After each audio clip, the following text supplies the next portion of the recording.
Bonjour à toutes et à tous, bienvenue dans Génération Jeune. Vous le savez, dans cette émission, nous sommes à la recherche des plus grands espoirs, ceux qui feront le sport français des années 2020. Et oui, sacré défi pour eux.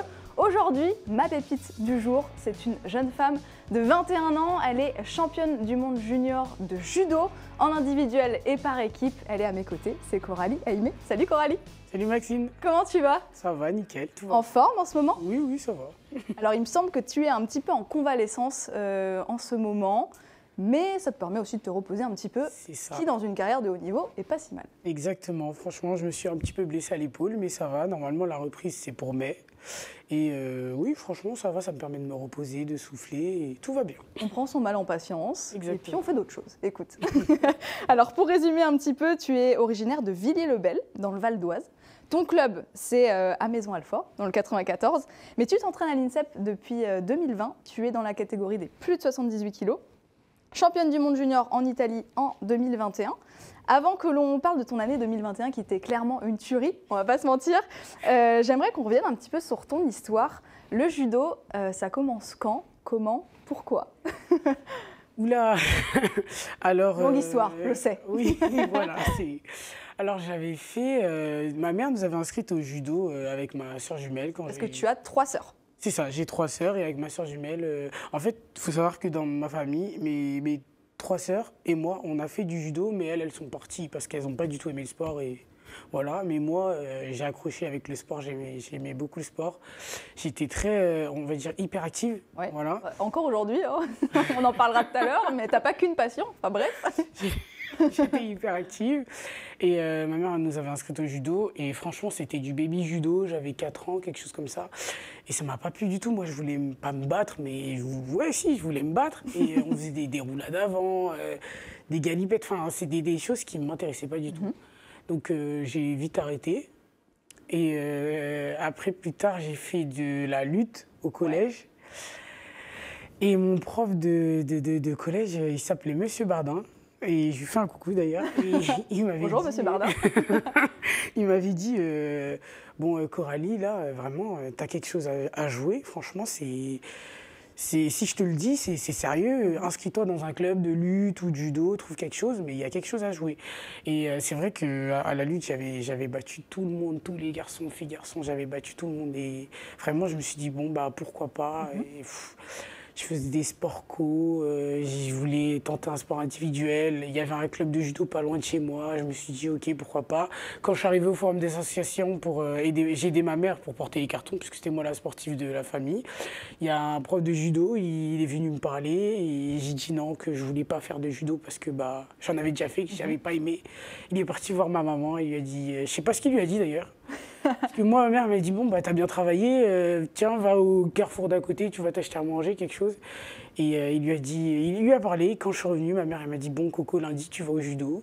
Et j'ai pas compris. J'ai dit, mais maman, ça se fait pas. Elle m'a dit, si, lundi, tu vas au judo. Est-ce que je t'ai déjà obligé à faire quelque chose? Non. Si ça te plaît pas, tu vas arrêter. Mais en tout cas, lundi, tu vas au judo. Et j'y ai été. Et franchement, j'ai plus jamais quitté le tapis. Ça a été une redécouverte du sport. J'ai adoré. Il n'y avait pas de la lutte à côté de chez toi, du coup? Non. C'est pour ça que, du coup, tu t'es orienté vers le judo, quoi. Oui, c'est ça. Il n'y avait que le judo, en fait, comme sport individuel qui était à côté. Et puis le prof aussi, il était intéressé par mon profil. Franchement, quand je suis arrivé le lundi, là, sur ce tapis de judo, il m'a dit, oui, fais ci, fais ça. Je le faisais. Et il m'a dit, franchement, si tu m'écoutes bien, dans 3 ans, tu es en équipe de France. Tu me fais confiance ou pas? Il m'a dit ça comme ça. Je lui ai dit... D'accord, ok. Il me dit, si tu es sérieuse que tu m'écoutes, dans 3 ans, tu es en équipe de France. Et c'est ce qui s'est passé. Dans 3 ans, j'étais en équipe de France. C'est force et coach pour voir l'avenir. C'est un truc de fou. C'est quelque chose de fou. Petite anecdote, tu es le plus petit gabarit de ta famille. Oui, c'est vrai. De tes 3 autres sœurs. Oui, c'est ça. C'est beau bébé. J'ai la même taille que ma maman. Ok. Qu'est-ce qui a marché, tu crois, cette seconde fois d'essai du judo? Qu'est-ce qui a fait la différence par rapport à la première fois? C'était plus du tout le même judo. Là, il t'enseignait vraiment le judo, quoi. C'était plus des galipettes.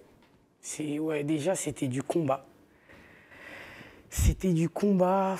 J'aimais bien cet aspect-là de combat. Et même, il y a un truc qui m'a vraiment séduit dans le sport, le judo, là, c'était le code moral. Bien sûr. Il y a un Des valeurs. code moral, voilà, c'était un sport de valeurs et ça me représentait bien. Et puis quand je suis arrivé sur le tapis, tout le monde se respectait, on respectait le CNC, c'est comme ça qu'on appelle notre entraîneur. Et franchement, j'ai tout de suite accroché avec ces valeurs. Et même le club, le premier club où j'étais, c'était un club vraiment familial. Mon prof de judo, il venait me chercher en bas de chez moi, il m'amenait à la compète, il me ramenait. Enfin, j'ai eu un bon cadre, j'ai un bon suivi et franchement, c'était nickel. J'ai rien à dire. Tes parents faisaient du judo, pas du tout? Non, non, non. C'est rare. Ok. Tu as toujours eu cet esprit de compétition dès toute petite? Oui. Ça se voit, hein. L'œil du Oui, tigre. oui, je n'aime pas du tout perdre, mais vraiment pas. Et j'adore me surpasser et découvrir d'autres trucs, enfin d'autres choses. J'adore. Alors justement, à partir du moment où c'est parti, ça y est, tu t'es dit c'est bon, je suis sur le judo, je kiffe, on y va, let's go. Ça a été quoi le cheminement jusqu'à ton arrivée à l'INSEP en 2020? Alors, déjà, il a fallu apprendre des techniques de judo. Parce que j'avais une seule technique qui s'appelle Uranage. En fait, je ceinturais mon partenaire et je l'arrachais dès que... Voilà. Tu faisais voler tout le monde, quoi. Allez, hop. Dès que je pouvais. Ça, c'était ma technique un peu sur l'arrière quand la personne avait pris l'ascendant au kumikata, donc sur moi. Et quand c'était moi qui étais en avance, je mettais une technique de hanche, au goshi ou à goshi. Enfin, je sais même pas, j'y arrivais pas. Et du coup, mon prof de judo, il m'a appris un petit peu pas mal de techniques. Déjà, il m'a appris à travailler des deux côtés, donc à gauche, à droite. Et comme lui, il est gaucher et que moi, je suis droitière, bah, forcément, ça crée un judo complémentaire. Mon judo, il est très complet. Donc après avoir appris techniquement le judo... Dans ton club? Oui, dans mon tout premier club, enfin mon deuxième club, on va dire, à Villiers-le-Bel. Ok. J'ai fait pas mal de compétitions. Donc j'ai fait une compétition en mini, mais après je passais directement en cadette puisque j'étais trop vieille, quoi. J'ai fait pas mal de compétitions. Vite, le temps. Ouais, franchement, pas mal de compétitions. Parce qu'au final, d'ailleurs, tu as commencé à quel âge le judo? Je suis arrivée à Villiers-le-Bel, j'étais en 3e, donc j'avais 14-15 ans. Ah ouais, c'est Voilà. tard en plus. Oui, c'est assez tard quand même. Ok, donc tu passes en cadette. Voilà, je passe en Tu cadette. fais vite des super résultats en plus. Franchement, j'ai fait pas mal de résultats. Je me suis même qualifiée au championnat de France. Mon coach, il m'a dit, franchement, il m'a pas dit j'y croyais pas, mais ça se voyait que... Et du coup, j'ai réussi à me qualifier au championnat de France. Bon, malheureusement ou heureusement, c'était de l'expérience en plus, mais moi, je le voyais pas comme ça à l'époque. Mais bon, ça s'est pas très bien terminé. Je repars sans médaille. L'année d'après, je me requalifie. Pareil, je repars sans médaille, mais j'ai eu une blessure. Je m'étais fait une fracture du pouce 2 semaines avant la compète, donc c'était un enfer. Et après cette année, je décide je rentre en pôle. Je me fais repérer à Bretigny. Je me fais repérer pour le pôle espoir de Bretigny. Je fais les sélections et je suis accepté au pôle espoir de Bretigny. Je fais une année là-bas et c'était du coup la 3e année où j'ai réussi à rentrer en équipe de France.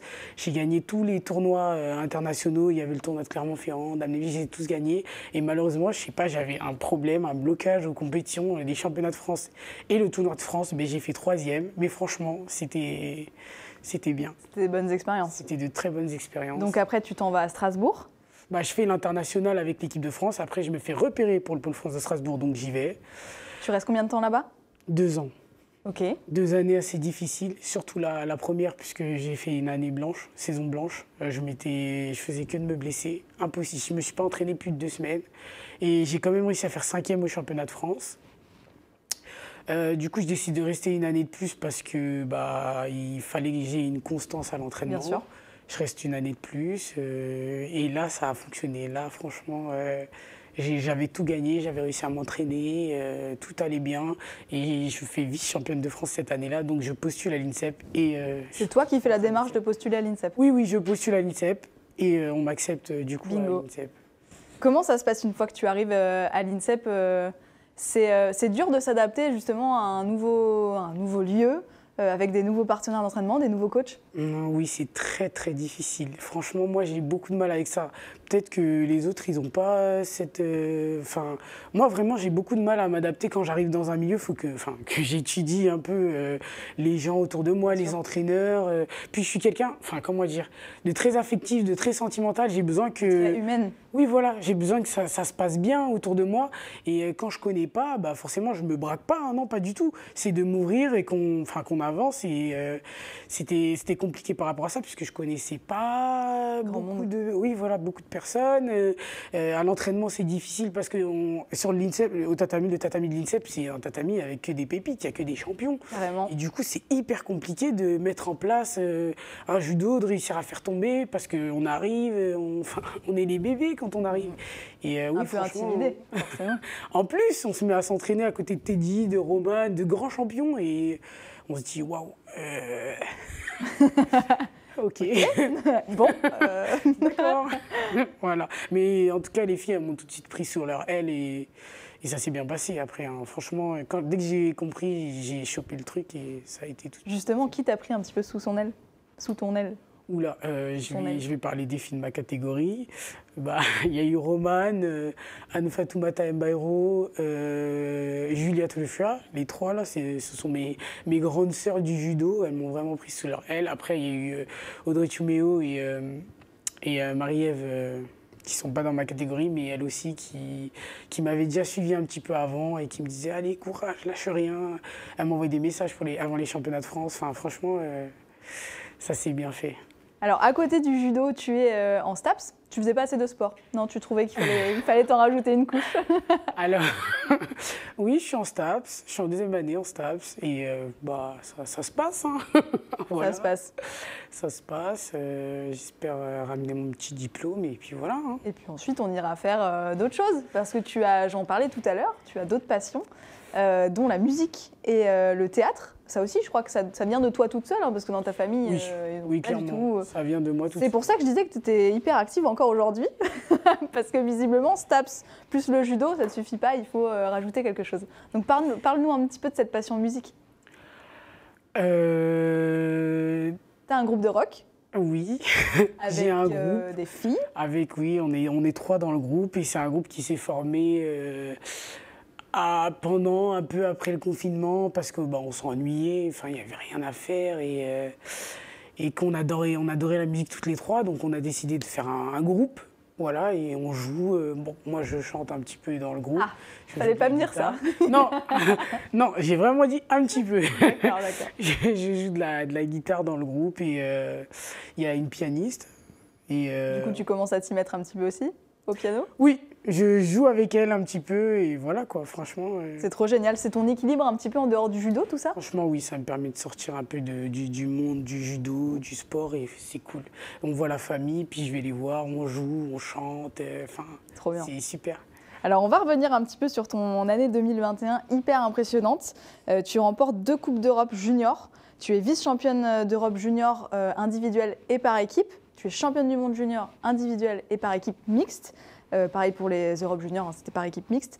On va revenir un petit peu sur cette finale au championnat du monde junior. C'était face à la numéro 1 mondiale, la néerlandaise Marit Kamps. Tu as marqué un Wazari à 11 secondes de la fin. C'est quoi cette histoire? Je veux tout savoir. Alors déjà, cette année, elle était folle, vraiment.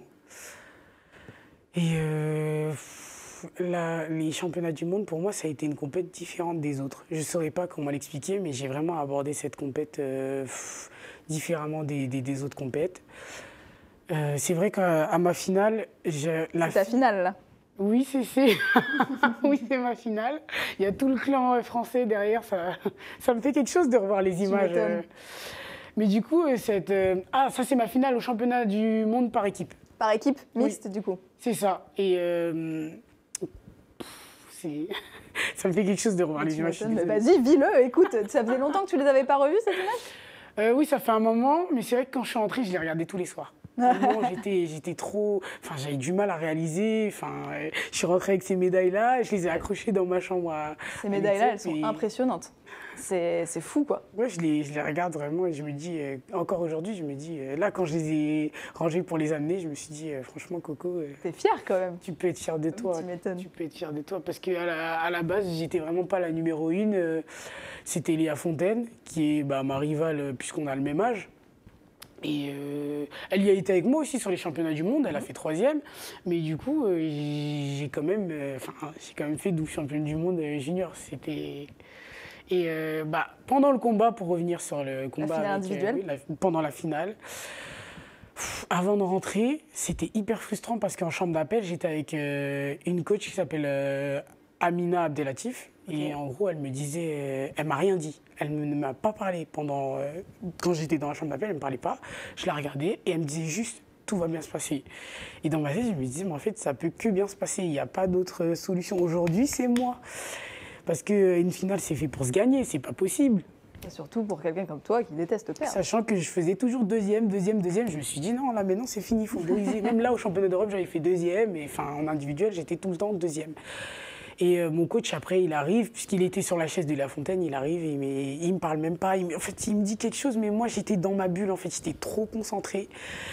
Et quand j'arrive, je salue, je souffle un grand coup et je me dis, là, c'est parti, là, Coco, là, c'est à toi de faire les choses. Voilà, c'est ton moment et tu es là pour profiter. Du coup, je mets en place mon système d'attaque, mon kumikata, je monte, je suis très détendu, vraiment pas stressé. Et en fait, dans ma tête, tout va bien se passer. Et comme je me dis ça, mais tout se passe bien. Et en fait, j'ai tout essayé et à 11 secondes de la fin, je fais une attaque, un taiotoshi, et la fille tombe. Et j'y croyais même pas. Je regarde, je me dis, ah mince, elle est tombée plat ventre. Et là, je vois l'arbitre qui met la valeur, puisque moi, je n'avais pas suivi. Il met Wazari. Et j'entends toutes les filles, là, le clan français qui crient oui, tout ça. Et je réalise, je m'applaudis un petit peu pendant le combat. Je saute et je me dis, bon, là, t'as 11 secondes à tenir. Ça doit faire flipper les 11 secondes qui restent. Oui, parce que la fille en face, elle est menée. Donc elle n'a plus rien à perdre. Elle fonce direct. C'est ça. Et je me dis, là, Coco, t'as 11 secondes. Ouais, t'as 11 secondes. Tu défenses kumikata, tu recules pas, t'avances pas, sois stable et tout va bien se passer. Et pareil, elle fait une attaque, j'enseigne au sol, il restait 2 secondes, je me souviens, elle a couru sur moi, je mets ma main, je la bloque et là, ça y est, c'était fait. Trop bien. Comme quoi, tu vois la plénitude et la confiance en soi aussi, parce que je pense que tu avais confiance en toi. J'avais confiance aujourd'hui en mon potentiel. Je me disais, ouais, aujourd'hui, il faut tout péter. C'est aujourd'hui ou jamais. Alors écoute, à côté de ces 2 médailles d'or là, des championnats du monde junior, il y a une autre médaille, en bronze cette fois, mais j'ai envie de dire hyper significative aussi pour toi parce que c'était ta première chez les seniors. C'était au Grand Slam de Paris en octobre dernier et tu reviens avec cette très belle médaille de bronze alors que en fait c'est un monde que tu ignores encore. Comment tu vis tout ça chez toi en plus au Grand Slam? C'est toujours quand même extraordinaire. C'était quelque chose de dingue. Il y avait ta famille? Oui, il y avait ma famille. Et franchement, Paris, c'est un truc de dingue. Il faut le vivre. Il y a un engouement pour le judo. C'est quelque chose de dingue, vraiment. Parce que tu as tout le public français qui crie pour toi. Et franchement, c'est... En plus, on était à peine rentrés des championnats du monde, c'était une semaine après. Il fallait enchaîner sur Paris, donc il fallait aussi que... moi, je savourais un peu mes 2 médailles. Il fallait me reconcentrer sur une autre compète. C'était hyper compliqué. Il y avait les courbatures, les petites blessures, tout ça. Et quand je suis arrivé à Paris, quand je suis arrivé sur le tapis, que j'ai fait mon premier combat, que j'ai salué, c'est comme si... tout ça, ça n'existait plus. C'est comme si j'avais une force. Je savais qu'il y avait ma famille dans le public, j'entendais mon entraîneur de club. Fallait envoyer. Oui, c'est ça. Fallait envoyer. Et ça m'a bien souri puisque j'ai fait 3e. Et c'était une belle journée. Qu'est-ce que tu notes en termes de judo comme différence entre le monde junior et le monde senior?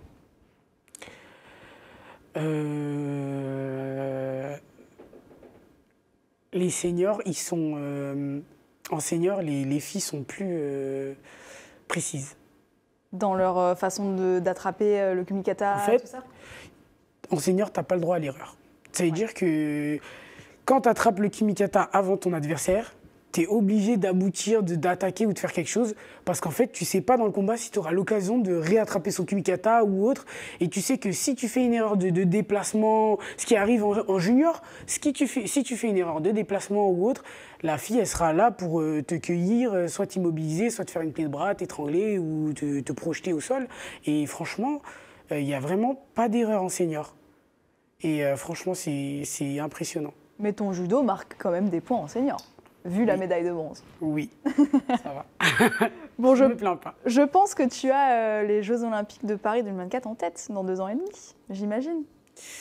Oui, forcément, je m'entraîne tous les jours en pensant aux Jeux Olympiques de Paris 2024. Et c'est aussi à cause des Jeux Olympiques que je fais du sport à la base. Eh bien oui.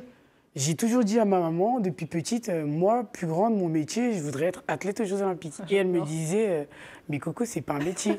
Et je disais, bah, tu verras, maman, tu verras. Et je l'ai toujours dit. Et franchement, j'y pense vraiment, je vais pas dire tous les jours, mais quand je m'entraîne, quand c'est dur, à ce moment-là, je me dis, c'est là que ça peut faire la différence et que tout est possible parce qu'en réalité, dans le judo français et dans ma catégorie, en fait, même chez les féminines, les catégories, elles sont assez prises. Carrément. Parce qu'il y a vraiment beaucoup de championnes, il y a celles qui reviennent des Jeux, il y a celles derrière les anciennes qui ont beaucoup d'expérience, qui font aussi des médailles, mais comme elles sont numéro 2 mondial, on envoie la numéro 1, enfin il y a plein, ça se passe un peu comme ça. Et je me dis qu'à tout moment, c'est possible. Et puis même, moi aussi, je peux aller titiller mes anciennes et mes grandes sœurs. Tout est possible, hein. Faut y croire. Justement, bouge pas, on en parle dans Jusqu'à la flamme.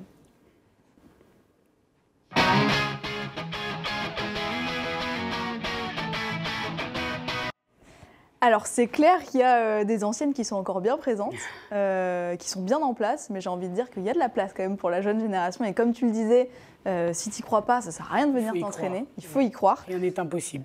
C'est à Paris, à domicile. Est-ce que pour toi, c'est une énorme source de motivation ou il y a quand même un petit peu de pression aussi? Oui, franchement, le fait que ce soit à la maison, c'est trop une source de motivation. Vivre les Jeux Olympiques à domicile. Là, on fait le Grand Slam de Paris où tu peux demander, Maxime, à tout judoka, tous les judokas rêvent de faire le tournoi de Paris.